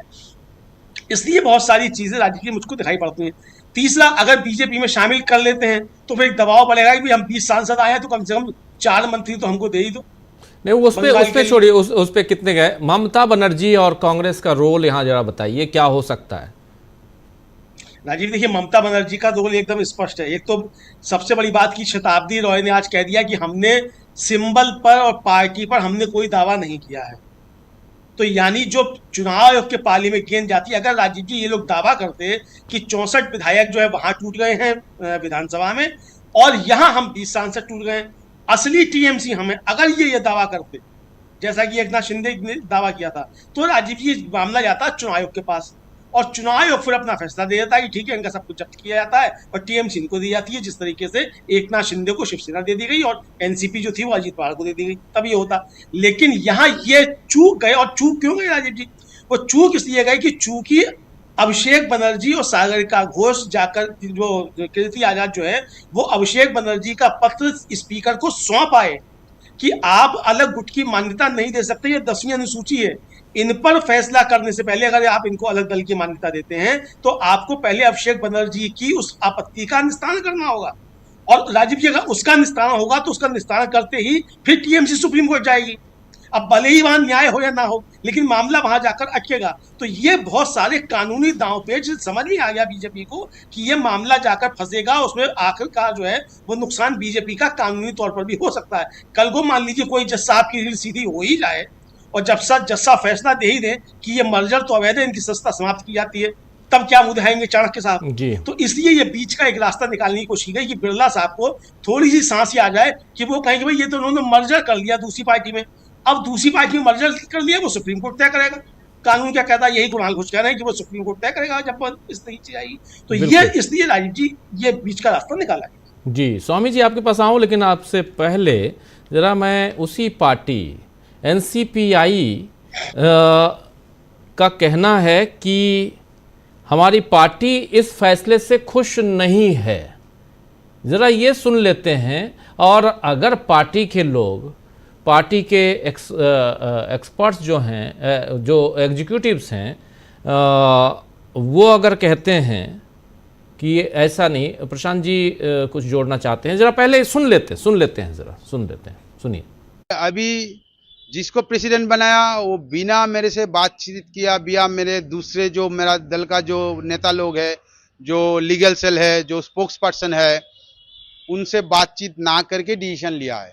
कौन है प्रेसिडेंट का नाम क्या है? ये प्रेसिडेंट तो शिवली कुंडू हमने बनाया था, और ट्रेजरर बनाया था उनका हस्बैंड को। वो दोनों लोग हाँ ऐसे किया। तो आपके साथ बिना बातचीत किए डिसीजन लिया। मगर कल मैंने न्यूज में ये भी देखा, ओम बिरला जी के पास वो लोग गए थे, तो ओम बिरला जी ने भी ये भी बोला 30 दिन का टाइम दे रहे हैं, अगर आप लोगों के विरुद्ध में कोई बात नहीं करता है तब ज्वाइन कर सकते हो। तो अभी तो पूरा दल का जो मेंबर्स है सब बोल रहे हैं नहीं हम लोग एक साथ बैठेंगे, उसके बाद ही डिसीजन होगा। जो नए आ रहे हैं उनके साथ सब बैठना चाहते हैं। तो आप खुश नहीं है अभी मैं दल के ऊपर नहीं हूँ, दल खुश नहीं है। दल खुश नहीं है। अच्छा, जब ये पता चला कि हाँ दल खुश नहीं है, क्यों नहीं बातचीत नहीं किया ना किसी से, इसीलिए। हाँ अगर बातचीत होता है, अगर टीएमसी के लोग हम लोगों से बातचीत करते हैं तो जरूर बातचीत करेंगे। बातचीत अगर कॉन्स्टिट्यूशन में ऐसा है तो होना चाहिए। मुझे अभी तो डिसीजन कॉन्क्रीट हुआ नहीं, अभी तक तो डिसीजन कॉन्क्रीट हुआ नहीं। सिर्फ शिवली कुंडू अकेले और उनका हस्बैंड अकेले बोल रहे हैं। पूरा दल का जो है उसका डिसीजन जब सामने आएगा, हम लोग प्रेस मीट भी करेंगे, उसका जब हिसाब सामने आएगा तभी इसके ऊपर कॉन्क्रीट डिसीजन आ सकते हैं। तो सुन लिए प्रशांत जी, पहले फिर स्वामी जी आता हूँ। प्रशांत जी, ये दल खुश नहीं है, जब खुश नहीं है तो इधर भी वो बोलते नहीं कि इधर दोनों गए, माया मिली न राम, हाँ, है ना, ना खुदाई मिला ना विसाले सनम। विसाले सनम। तो ये है क्या? और थोड़ा सा फिर स्वामी जी। राजीव जी, ये कॉमेडी सर्कस चल रहा है। पार्टी तोड़ के गए, जिस पार्टी में गए वो पार्टी टूट गई। मतलब ये सही है, ये सही है। पार्टी तोड़ के जिस पार्टी में गए वो पार्टी टूट गई, वो पार्टी टूट गई। मियाँ बीबी वहाँ पे हैं दोनों, पत्नी जो हैं वो उसकी अध्यक्ष हैं, पति ट्रेजरार हैं, और ये जनरल सेक्रेटरी साहब हैं जो बोल रहे हैं। अच्छे भले वहाँ पार्टी चला रहे थे, थोड़ा बहुत अपना चुनाव लड़ रहे थे लोकल लेवल पे, अब इनकी पार्टी मतभेद हो गया। आप सोचिए, ये हम लोगों ने तो जनता पार्टी के समय देखा है, खींचतान, राजनारायण, मोरारजी देसाई, चरण सिंह, ये तो उसके भी आगे का लेवल का एक कॉमेडी सर्कस है, जबरदस्त है। मतलब किसी ओटीटी के सीजन, वो सीरियल बनाने वाले को 5 सीजन में लगेगा जितना 24 घंटे में हो गया। अब इन पे जो भी कहा जाए, देखिए राजीव जी, बार बार एक बात आ रही है, और हम लोग भी यहाँ पे डिस्कस कर, सुनील जी भी डिस्कस कर रहे थे, और हम लोगों ने भी कई बार डिस्कस किया इस बात को कि मोदी जी ये क्यों परेशान है, तोड़फोड़ क्यों कर रहे हैं टीएमसी में, परेशानी क्यों है, इसको कहा जाए कि हंगामा क्यों बरपा है। ये देखिए, एक तो बात है कि जी संविधान संशोधन, डिलिमिटेशन का दोबारा लाना चाहते हैं। जरा मैं एक और तरफ ध्यान आप लोगों का खींचना चाहता हूँ और आप लोगों की राय लेना चाहता हूँ। देखिए, अभी कुछ दिन पहले संजय झा जी का बयान आया था, जेडीयू के वर्किंग प्रेसिडेंट।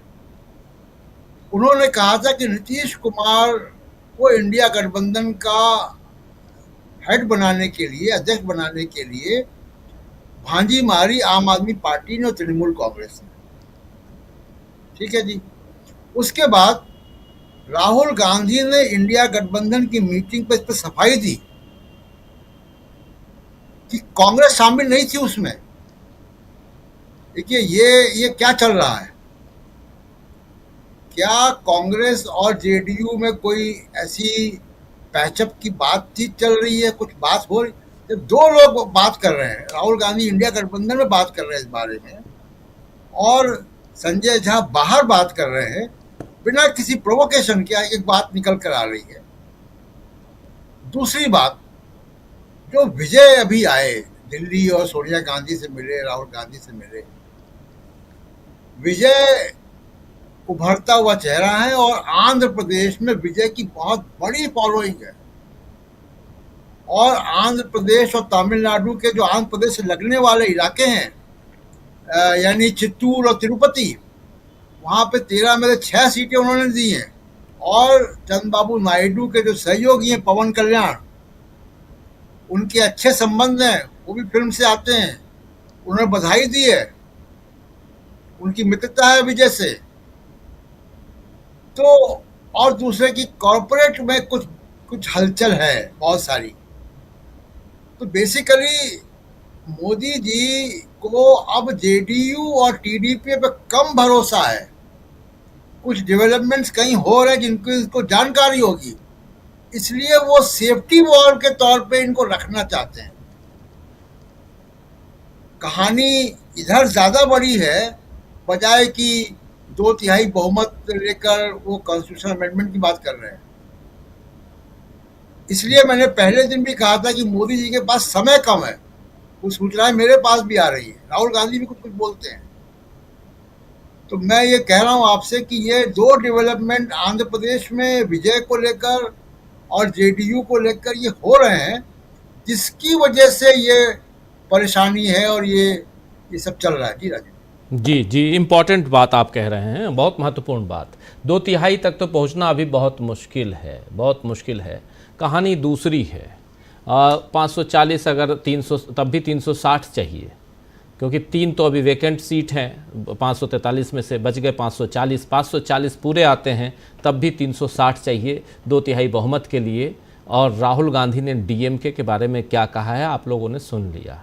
और इधर जो घटनाक्रम अभी प्रशांत टंडन जी बता रहे हैं, उस घटनाक्रम को अगर गौर फरमाइए तो बहुत मुश्किल है अब की बार 350 पार करना। मैं 400 नहीं बोल रहा हूँ, 350 पार करना भी बहुत मुश्किल है। प्रशांत जी कुछ जोड़ रहे हैं, फिर जल्दी से स्वामी जी। जी प्रशांत जी। बस सिर्फ एक लाइन, अगली बार की बात नहीं है, इसी बार की बात है। हाँ यही जी जी। ये तृणमूल कांग्रेस, टीडीपी और जेडीयू, ये इस पे विश्वास कम हो रहा है। असली कहानी वहां है। जी राजीव जी, असली कहानी कहाँ है स्वामी जी? अभी प्रशांत जी कह रहे हैं टीडीपी और जेडीयू दो मुख्य, और इसमें एक तीसरा और जोड़ लीजिए, वो है शिंदे। वो शिंदे हैं, वहां भी कहानी दूसरी चल रही है।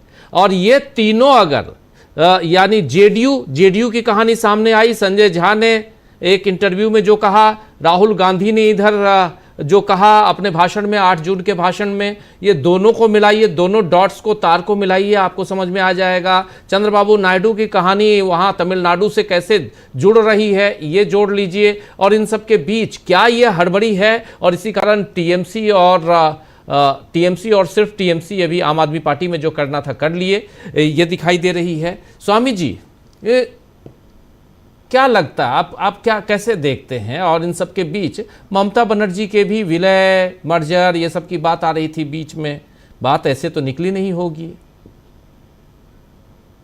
देखिए राजीव जी, मुझे ये लगता है हमारे सारे पूर्वानुमान, सारी कैलकुलेशन इस आधार पे हैं कि ये डिलिमिटेशन के लिए हो रहा है। देखिए मैं ये मानता हूँ जनता दल यूनाइटेड के लिए और चंद्रबाबू नायडू के लिए कि अब पछताए क्या होता है जब चिड़िया चुग गई खेत। अब इनके हाथ से बाजी निकल चुकी है, नीतीश कुमार के हाथ से बाजी निकल चुकी है। नीतीश कुमार के ज़्यादातर मेंबर ऑफ पार्लियामेंट्स, उनके जो अध्यक्ष हैं संजय झा और ललन सिंह, अब पूरी तरह से भारतीय जनता पार्टी के साथ जा चुके हैं। देखिए इस सरकार को रास्ते पर लाने का केवल एक तरीका है कि केंद्र की सरकार को गिरा दिया जाए।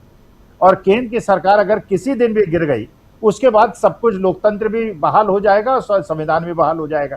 ये काम 6 महीने पहले तक हो सकता था।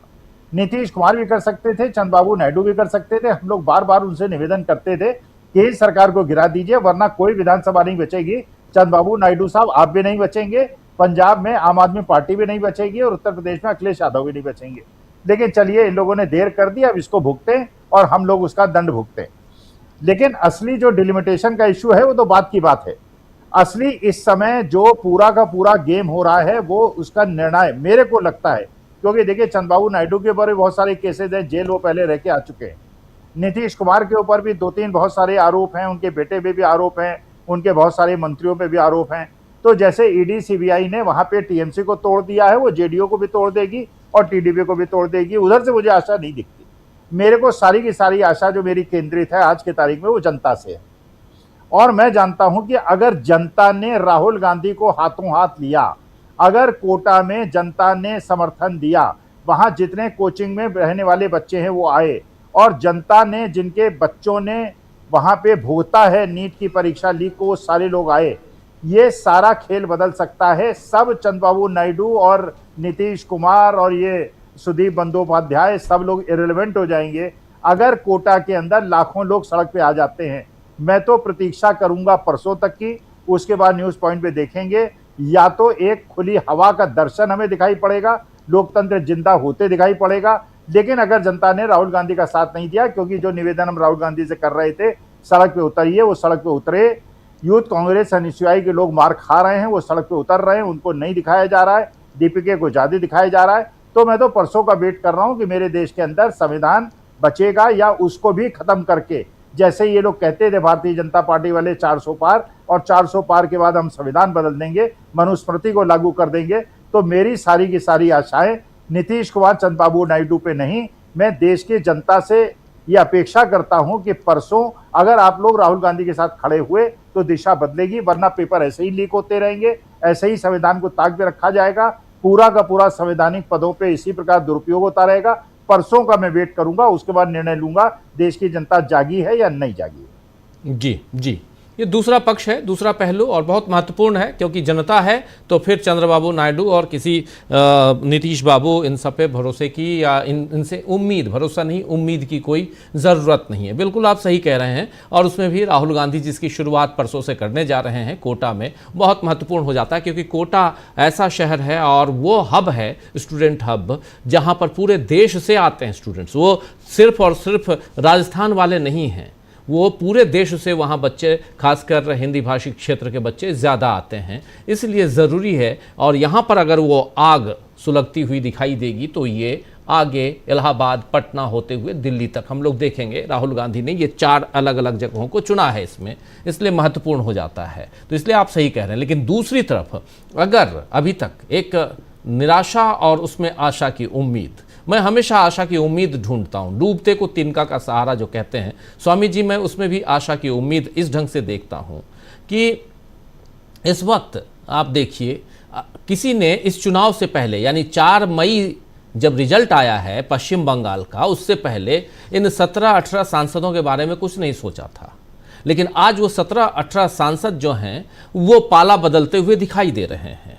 आज सूरज जो है वो उस दरवाजे पे है, सूरज की रोशनी बीजेपी के दरवाजे पे चमकती हुई दिखाई दे रही है। लोग उधर भाग रहे हैं लेकर, हाथ में जल लेकर, वहां डालने के लिए, आहुति के लिए, जिसके लिए भी कह लें। लेकिन ये प्रकृति का नियम है, वो बदलता भी है। दिन के बाद रात और रात के बाद दिन, वो प्रकृति का नियम है। और भारत का संविधान चीन का संविधान नहीं है, भारत चाइना या नॉर्थ कोरिया नहीं है। हिंदुस्तान जो है ये इतनी जल्दी, यहाँ के लोग इतनी मोटी चमड़ी के नहीं हैं कि वो कुछ भी हो जाए, 500 रुपये पेट्रोल खरीदेंगे लेकिन हम वहीं रहेंगे, ये नहीं होने वाला। वो दिखाई दे रहा है। आप उस दिन जंतर मंतर पे गए थे स्वामी जी, देखे, आपने देखा, वो किसी ने भी आह्वान किया हो। और मैं दावे के साथ कह रहा हूं, कोटा में जो भीड़ आने वाली है, जो भीड़ इलाहाबाद में हमारे साथी सुनील शुक्ला जी देखेंगे, जो भीड़ पटना में हम देखेंगे, और आखिर में जो भीड़ हम स्टूडेंट्स का यहां दिल्ली में देखेंगे राहुल गांधी की इन सभाओं में, वो आज मैं पहले से अनाउंस कर दे रहा हूं कि वो इस देश पे आज शासन करने वाले नरेंद्र मोदी की हालत खराब कर देगी, परेशान हो जाएंगे, ये तय मानिए। क्योंकि अंदर खाने बहुत, आप लोगों ने पटना में देख लिया ना, अभी 2 दिन पहले पत्थरबाजी पटना रेलवे स्टेशन पे हुई है। सरकार किसकी है? बीजेपी की है। स्टूडेंट्स हैं, वो उबल रहे हैं। वो जीत किसको, किस ढंग से मिल रही है, हम सब अच्छी तरह से जान रहे हैं। सुनील शुक्ला जी, जीत कैसे मिल रही है? आप भी बिहार में थे, 7 दिन तक आप भी पड़े रहे बिहार में, अलग अलग जगहों पे धूल खाते रहे, और रिपोर्टिंग आपने भी की थी। तो रिजल्ट कुछ भी है, रिजल्ट को मैं तो उसकी बात ही नहीं कर रहा हूं, बात धरातल पे जो चल रहा है उसकी कर रहा हूं, और वो आग धधक रही है। सुनील शुक्ला जी, है, बिल्कुल है। इससे कोई, आपको उत्तर प्रदेश में कोई दिन ऐसा नहीं गुजरता जिसमें लखनऊ और प्रदेश के अन्य जिलों में विद्यार्थी प्रदर्शन न कर रहे हैं। टीजीटी को लेकर के आज विभिन्न जिलों में प्रदर्शन कर रहे हैं, उससे आप इनकार नहीं कर सकते। और केवल यह है, और जो चारों स्थान चुना है कांग्रेस ने, वह विद्यार्थियों और युवाओं के देश से बहुत ही महत्वपूर्ण। और अभी पटना में जो युवाओं ने अपना आक्रोश व्यक्त किया, जब जो कोचिंग इंस्टीट्यूट है उनके ऊपर तालाबंदी करने की कोशिश की गई, कितनी बड़ी संख्या में निकल के बाहर चले आए। हिम्मत नहीं पड़ी सरकार की कि उनके ऊपर लाठीचार्ज भी कर दें। वो एक आज उसकी युवाओं का आक्रोश है कि एक जिसको खान सर कहते हैं, उनके खिलाफ FIR दर्ज करने के बावजूद भी गिरफ्तारी की हिम्मत नहीं पड़ रही है। हालांकि उनको अभी मिला हुआ है एक एंटीसिपेटरी बिल, उनकी गिरफ्तारी पर रोक है। तो लेकिन फिर भी आप कोई बिल के पहले भी किसी की हिम्मत नहीं पड़ रही थी। वहां पे बहुत बड़ा हब है पटना में रह करके हमने देखा कि इतने कोचिंग इंस्टीट्यूट्स हैं, इतने स्कूल्स हैं, बच्चे जो तैयारियों में लगे हुए हैं। आप दिन में चले जाइए गांधी मैदान में, किनारे बच्चा कोई ना कोई अपना पढ़ाई में जुटा हुआ है। हर खुले मैदान की स्थिति है कि वहाँ बच्चे तैयारी कर रहे हैं। वही स्थिति दिल्ली की है। दिल्ली में देश का के हर कोने का विद्यार्थी है। ये मुखर्जी नगर के आप देखिए क्या स्थिति है, किन स्थितियों में बच्चे रहते हैं। समय से आप इम्तिहान नहीं कराएंगे, समय से आप अध्याचन नहीं देंगे, समय से आप विज्ञापन नहीं देंगे, विज्ञापन देंगे हो जाएगा तो आप इम्तिहान समय से, इम्तिहान हो गया तो प्रश्न पत्र लीक हो जाएगा, प्रश्न जो परीक्षा परिणाम है वो रद्द हो जाएगा। बच्चों की आने जाने को आप सोचिए कि 14 लाख विद्यार्थी थे जो बिहार की परीक्षा में शामिल हो रहे थे।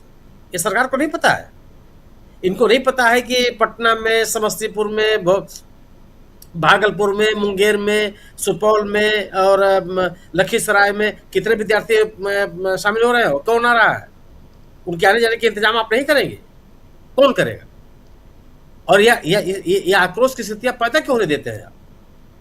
तो इतनी संवेदनहीनता है।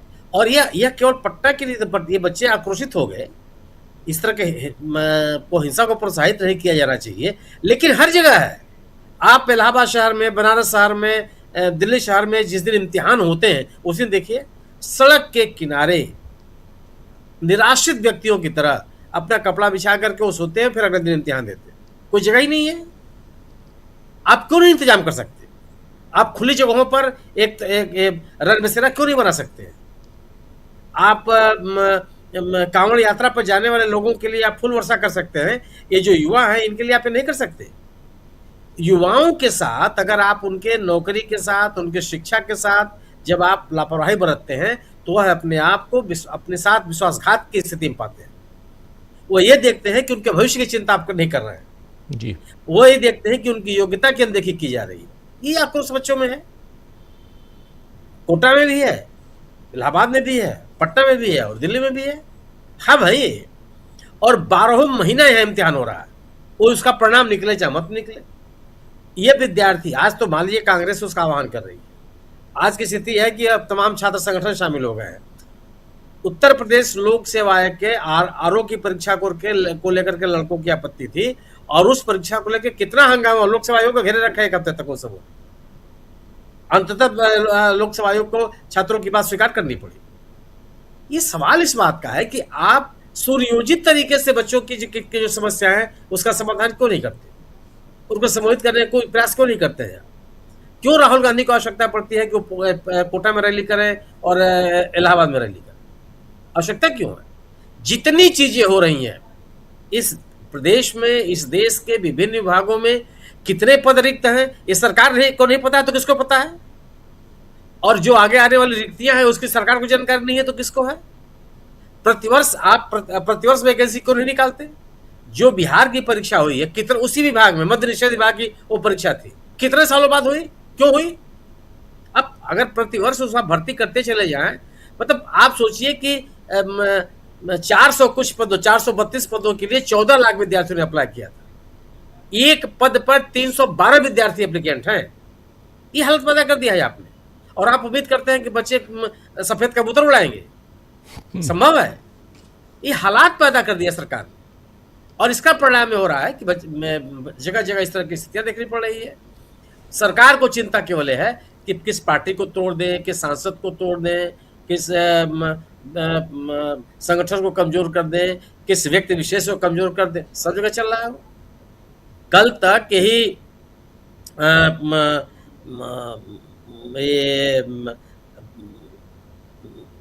जो लद्दाख के नेता हैं वांगचुक साहब, कल तक इनके खिलाफ आप राष्ट्रद्रोह का मुकदमा दर्ज किए हुए थे। आज पूरे देश भर में वो भाषण दे रहे हैं, आपको कोई आपत्ति नहीं है? किस बात के लिए? हर जगह राजनीति करनी है, हर जगह चीजों को अपने नैरेटिव के हिसाब से चलाना है। तो वो ये बहुत समय तक चलता नहीं है। कुछ समय 2014 से 2019 तक लोगों ने विश्वास किया। प्रधानमंत्री जी, यही उस समय मुख्यमंत्री थे गुजरात के, कहते थे लंबे समय तक किसी काम के लिए इंतजार नहीं किया जा सकता जी। और आज क्या कहते हैं कि 247 से भारत विकसित होगा। ये 247 का समय का घंटा 2 घंटे का है, साल 2 साल का है। ये लंबा समय नहीं कहलाएगा।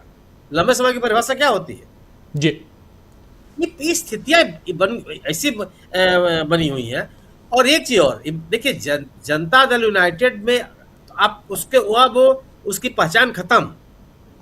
अगले विधानसभा चुनाव में, अगले लोकसभा के चुनाव में वह आपको कहीं दिखाई नहीं पड़े। क्यों? कि जो कुछ भी उसका राजनीतिक जनाधार है वो नीतीश कुमार के साथ है। नीतीश कुमार जी जिस तरीके से हाशिए पे चले गए, आप आज जनता दल यूनाइटेड में वही होगा जो बीजेपी चाहेगी। मैं कई बार ये सोचता था, कई बार मैं सोचता था कि जनता दल यूनाइटेड को, कि नेता नीतीश कुमार को आखिर ये सरकार, ये भारतीय जनता पार्टी मुख्यमंत्री क्यों बनाए रखना चाहती है। पिछली बार जब 2021 का चुनाव था, उनको सीटें भी कम मिली, तब भी उनको बनाए रखा, इसलिए कि उनका जनाधार अपने साथ जोड़ना है। नेताओं को उसकी आवश्यकता उनको नहीं है, ये स्थिति नहीं बन रही हो। उनके लोगों को अपने साथ, उनके जनसमर्थन को अपने साथ लाना है। सत्ता में आ गए, बाकी चीजों को व्यवस्थित कर लेंगे, ये हालत है। और बीज जो टीडीपी अभी के सामने भी चुनौती नहीं है। टीडीपी जब जिस समय जो वाईएसआर कांग्रेस है, वाईएसआर कांग्रेस अगर कांग्रेस के साथ अभी आने की स्थिति में हो जाए, टीडीपी की हालत खराब हो जाएगी, तब उनके ऊपर दबाव पड़े। बिल्कुल बिल्कुल बिल्कुल। वाईएसआर कांग्रेस और दक्षिण भारत में कांग्रेस की अलग रणनीति चल रही है, वो भी सामने आएगी, लेकिन काफ़ी मजबूत रणनीति दक्षिण भारत के लिए, उसमें भी आंध्र प्रदेश के लिए चल रही है। देखते हैं उस पर भी। प्रकाश जी, जरा आपसे भी क्या यहाँ जो बात हम लोग कर रहे थे इन बागियों के बारे में, आपको लगता है कि ये बागी न घर के रहे न घाट के रहे? हालांकि अभी जल्दबाजी होगी कुछ कहना, किसी डिसीजन पे हम नहीं पहुंच रहे हैं। डिसीजन पे तो ओम बिरला पहुंचेंगे, उसके बाद ये मामला कोर्ट में जाएगा, सुप्रीम कोर्ट में जाएगा, वहां से डिसीजन आएगा। लेकिन जो कुछ हम लोग देख रहे हैं विश्लेषण के हिसाब से, और ऐसे में ममता बनर्जी की चुप्पी के क्या मायने? चुप हैं, शांत हैं, देख रही हैं, सुन रही हैं। ममता बनर्जी बहुत अनुभवी राजनीतिज्ञ हैं। उन्होंने लेफ्ट से सत्ता प्राप्त की, और न केवल सत्ता पाई बल्कि लेफ्ट का सफाया कर दिया बंगाल में। तो वो साधारण नेता नहीं है। उनकी चुप्पी के बहुत सारे मायने हैं। जो गंभीर लोग होते हैं, जो वाकई लड़ाके होते हैं, वो हर जगह जाकर बातें नहीं करते, वक्त पर बात कहते हैं और अपनी लड़ाई की तैयारी करते हैं। ऐसा नहीं होता कि हमारे जहाजियों को अमेरिकी सेना के लोग मार डालें जहाज पे, और हमारे नेता, हमारे राष्ट्र के नायक विदेश में जाकर नाच गाना देखें। कई बार लगता है कि जब राहुल गांधी इतने गंभीर हैं देश के युवाओं के मुद्दों को लेकर, जो मंत्री नहीं है, सरकार में नहीं है, प्रतिपक्ष में है, तो क्या सरकार का दायित्व नहीं कि वो देखे किस विश्वविद्यालय में कितने युवा ग्रेजुएशन की पढ़ाई कर रहे हैं, कितने पीजी की पढ़ाई कर रहे हैं, पोस्ट ग्रेजुएशन की। ये आंकड़ा तो सबके पास है। सबको पता है कि 2027 में, 2028 में, 2029 में कितने विद्यार्थी डिग्री लेकर निकलेंगे, कितनी नौकरियां चाहिएगी, उसके लिए क्या तैयारी है? कोई तैयारी नहीं। और बात केवल यूपीएससी और राज्यों की पीएससी तक ही नहीं, नीट की परीक्षा तक ही नहीं। हमारी सेना में 1,55,000 पद खाली हैं। और आप देखिए हिमाचल में, उत्तराखंड में, देश के बहुत सारे हिस्सों में, हरियाणा में, पंजाब में, नौजवान सेना में जाने के लिए बरसों बरस तैयारी करते हैं, दौड़ लगाते हैं, अपनी फिजिकल फिटनेस पर ध्यान देते हैं, लेकिन सेना में उनको मौका नहीं मिलता। तो ये सरकार की प्राथमिकता क्या है? ये बहुत ही शर्मनाक स्थिति कि हमें अपने ही युवाओं की परवाह नहीं, हमें आने वाले युवाओं की परवाह नहीं है। 4,000 पदों के लिए 16 लाख।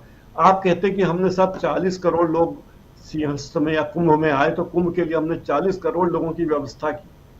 तो क्या आप 15-16 लाख लोगों की परीक्षा देने की तैयारी की व्यवस्था नहीं कर सकते कि वे कैसे जाएंगे, क्या रुकेंगे? क्या स्पेशल ट्रेन नहीं चलाई जा सकती? क्या उनके लिए विशेष सुविधा नहीं हो सकती? क्या हर जिले में परीक्षा की व्यवस्था नहीं कर सकते आप? जब हजारों विद्यार्थी, लाखों विद्यार्थी दूसरी जगह जाकर परीक्षा देते हैं, तो क्या परीक्षा केंद्र हर जिले में नहीं बनाए जा सकते?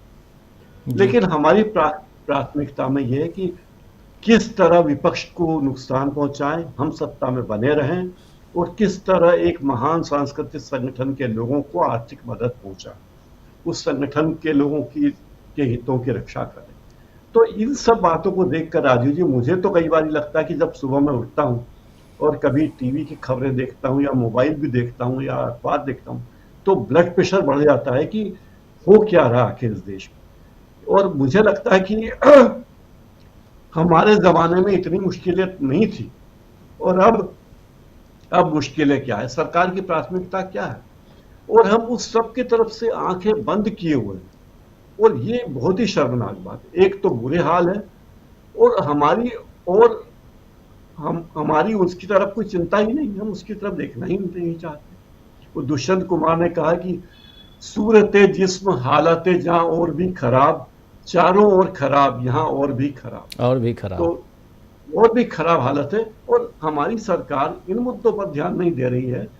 किस तरह दूसरों को तोड़ें, किस तरह तोड़फोड़ करें, राजनीति करें, बयानबाजी करें, मंदिर बनाए, महालोक बनाए, विशाल लोक बनाए, पाताल लोक बनाए, नहीं कर रहे। जो हमारी ऊर्जा है उस ऊर्जा का उपयोग ही हम नहीं कर रहे। और हम कहते हैं कि साहब हम न राष्ट्रीय मंचों पर सम्मान से खड़े हो सकते हैं, न अंतर्राष्ट्रीय मंचों पर। तो आखिर इस देश का आदमी करेगा क्या, सोचेगा क्या? तो बहुत निराशाजनक माहौल मुझे लगता है। और मुझे लगता है कि नई पीढ़ी के लोग जिनके सामने भी पूरा भविष्य पड़ा है, वो कितने चिंता में, उनकी कितनी चिंता करनी चाहिए, और हमारी सरकार कितनी अयोग्य है या नालायक है जो इसकी परवाह नहीं कर रही। राजीव जी। जी बिल्कुल बिल्कुल। चलिए इस चर्चा को समाप्त करते हैं। टीएमसी के बागियों की सदस्यता जाएगी या बच जाएगी, ये एक बड़ा सवाल। और इन सब के बीच कांग्रेस, ममता बनर्जी और विपक्ष के दूसरे दल क्या तैयारियां कर रहे हैं।